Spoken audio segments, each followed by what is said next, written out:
সারা দেশের ন্যায় কুড়িগ্রামের ফুলবাড়িতে ব্যাপক উৎসাহ উদ্দীপনার মধ্য দিয়ে সনাতন ধর্মাবলম্বীদের বিদ্যার দেবী শ্রী শ্রী সরস্বতী পূজা অনুষ্ঠিত হয়েছে।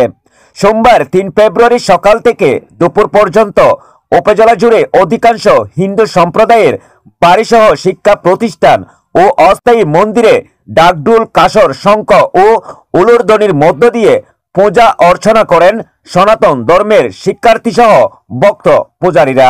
জ্ঞানের আলো ছড়াতে ও বুদ্ধি, বিদ্যা, শিল্পকলা এবং সঙ্গীতের দেবী সরস্বতী স্বর্গ থেকে মর্তে পৃথিবীতে আসেন এই বিশেষ দিনটিতে। দেবী সরস্বতী হলেন সত্য, শুদ্ধ ও শুভ্রতার মহাপ্রতীক। এই দেবীর আরেকটি নাম বীণা পাণি।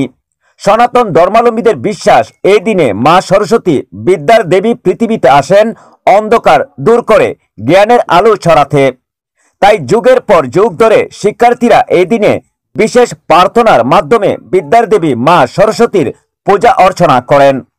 শাস্ত্র মতে এই দিন দেবীর কাছে বিদ্যা অর্জনের প্রার্থনা করেন ভক্তরা। পূজার সময় ভক্তরা প্রিয় দেবীর শ্রীচরণে অঞ্জলি প্রদান করে থাকেন। এছাড়াও পুরোহিতের মন্ত্র পড়ার সাথে সাথে উপস্থিত ভক্তরাও সেই মন্ত্র মনে মনে পাঠ করতে থাকেন এবং দেবীকে স্মরণ করেন। শাস্ত্রীয় মতে আরো জানা যায়, শ্রী পঞ্চমীর দিন সকালে সরস্বতী পূজা সম্পন্ন করা যায়। সরস্বতী পূজা সাধারণ পূজার নিয়মেই হয়।